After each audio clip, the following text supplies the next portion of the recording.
This is Larry the Bearded Wonder with World 1 and you're tuned to the World 1 Podcast Network. Press start to engage your mind. Hello, this is your host Zoe, and welcome to Mind Over Media Podcast, a podcast powered by the World 1 Network. Here is a note for all listeners. I am not a licensed psychologist, and all views from the show are from my point of view or from the point of view of my guests. Please take this into consideration while listening. Thank you.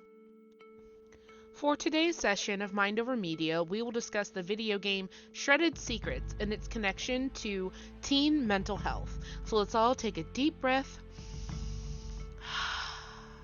as we get ready to blow our minds.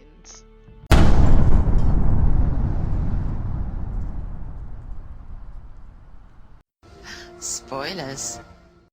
As previously stated, there are spoilers ahead. While we try not to reveal everything about the media we cover, there are spoilers about the content. Keep that in mind as you enjoy today's show.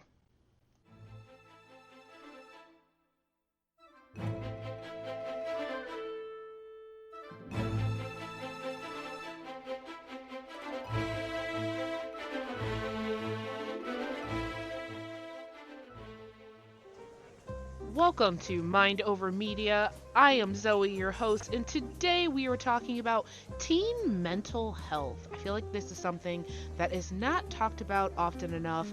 I feel like teenagers and even children get brushed off a lot because, they are kids and we tend to undermine their mental health struggles. We say that they're exaggerating or they have nothing to worry about because they're kids, and I'm definitely someone who thinks that's false, both as a former teacher but just as a person.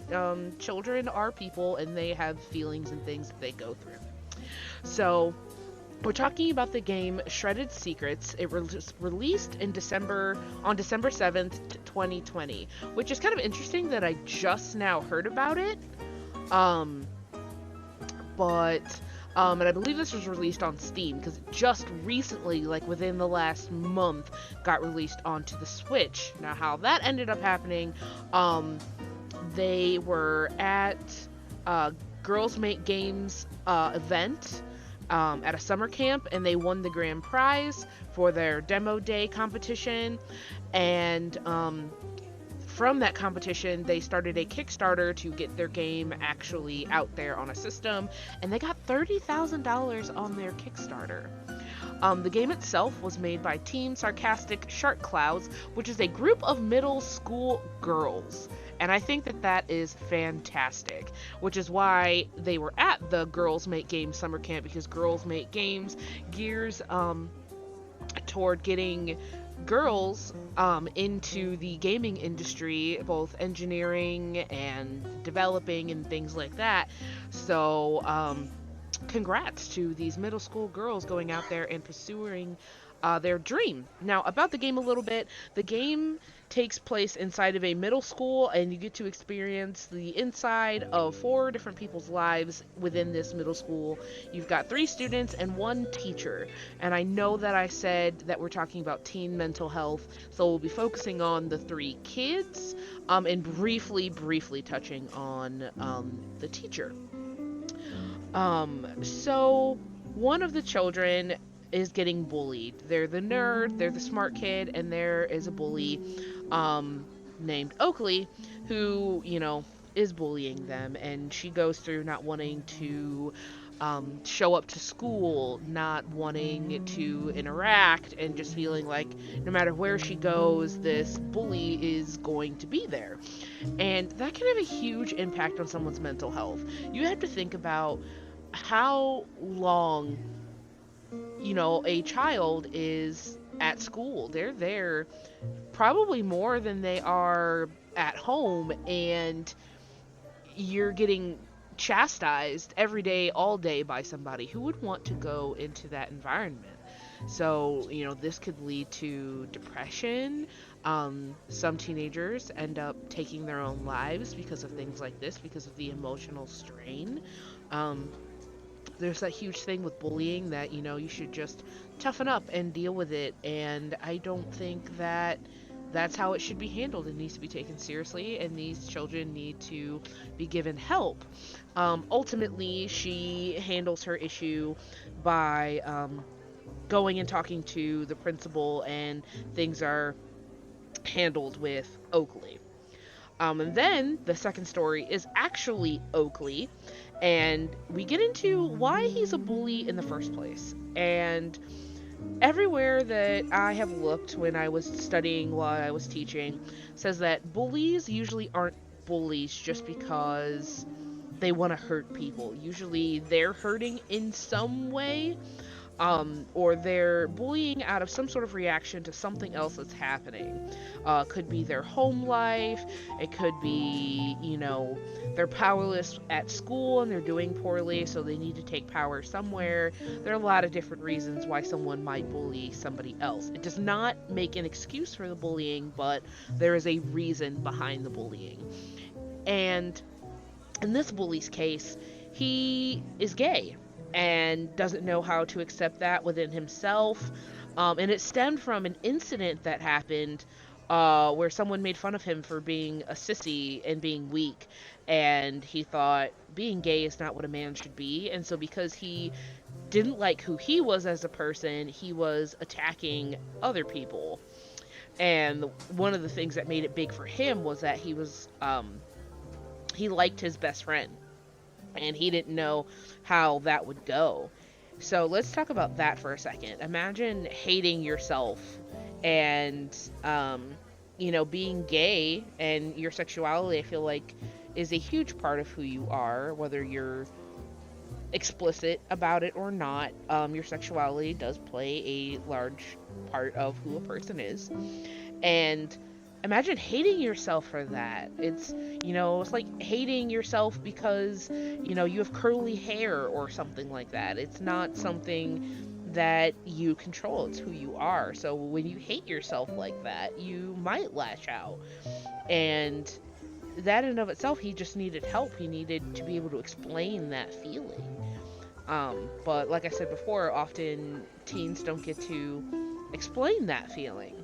For him, ultimately, things got better once he came out, and he did tell his friend that he liked him, and awesomely enough, his friend liked him back. So the third student was something that I have seen so many times. They were somebody who was very just bad at school. They were getting very low grades. The highest they would ever usually get is a C. And school was just really hard for them. And not that they said that he had any sort of learning disability or anything. And I did think that that's what was going on, but it wasn't. And he just had a hard time. And what made it worse was at home, his parents were so vocally disappointed in him, and his sister did so well, and they were always comparing him to his sister. He thought he was never good enough, he would never measure up. And that in and of itself can cut somebody down when you feel like your own family doesn't even love you, because your family is supposed to be the person that loves you no matter what, is always going to be there for you. And if you feel like your own family doesn't love you, then how can you think anyone else sees anything good in you? And it can really tear you down. And that's where we find a lot of students in self-fulfilling prophecies. They think, well, no one thinks I'm good enough, so I'm not good enough, and so they don't try, because in their minds they think, well, since I'll never be good enough anyways, what is the point in bothering? What's the point in trying at all? And so eventually he does go to a teacher and asks the teacher for help, and she believes in him. She tells him that he can do it, and he starts to actively, feel better about doing better in school. He took a test and he didn't fail it. It wasn't awesome, but he didn't fail, and that little bit was enough to make him feel better and move forward. Lastly was the teacher dealing with depression from a loss. They never tell you who she lost, but dealing with that depression and trying to do her job. Now, they did focus on a teacher, but I do want to put it back into the realm of teen mental health. Sadly, my brother died during my freshman year of high school, and that greatly affected my grades. I got lower grades than I had ever gotten before. Completing my work didn't matter, and we have to think about that with children. Like, they feel that loss. They, have the same emotions that we do, if not more so, simply because of where their hormones are. They might not have as much control over those emotions as we do. So it's very, very important that we make sure that we are helping them go through these emotions. And that's really where I want to take this episode today, is talk about, like I said, teens are always put down for their emotions and said that they're over exaggerating, when really we need to help them work through and process those emotions and learn to handle them in a healthy way now at that age, rather than waiting until they're, my age, and then getting mad at them that they don't know how to handle their emotions. But they were never taught to handle their emotions. So now, as an adult, they're trying to go about their adult life and figure out how to handle these emotions. And that's something you should definitely learn when you're a whole lot younger. And I love this game so much because it just gave a real insight into what it can be like to be, a adolescent. In today's world, they're dealing with so many things, and you got to think they don't have bills, they don't have all of this stuff happening. So they just focus on a lot of it on their relationships and things that are going on in their lives. And so we got to make sure that they know how to handle that before they become adults and have no idea what to do. Well, sadly, it looks like the time for our session is up for today. We hope that you come back next week for our next episode. This was Mind Over Media. I'm Zoe, and as always, remember to protect your peace. You can find Mind Over Media podcast in the World 11 podcast feed at world11.podbean.com. All spelled out, all one word. World 11 Podcast Network can also be found on all major podcatchers, such as Google Podcast, Apple Podcast, Spotify, iHeartRadio, and Good Pods. You can find the Mind Over Media podcast on Twitter at MindMediaPDcast, and the entire World 11 network at World1_1 podcast.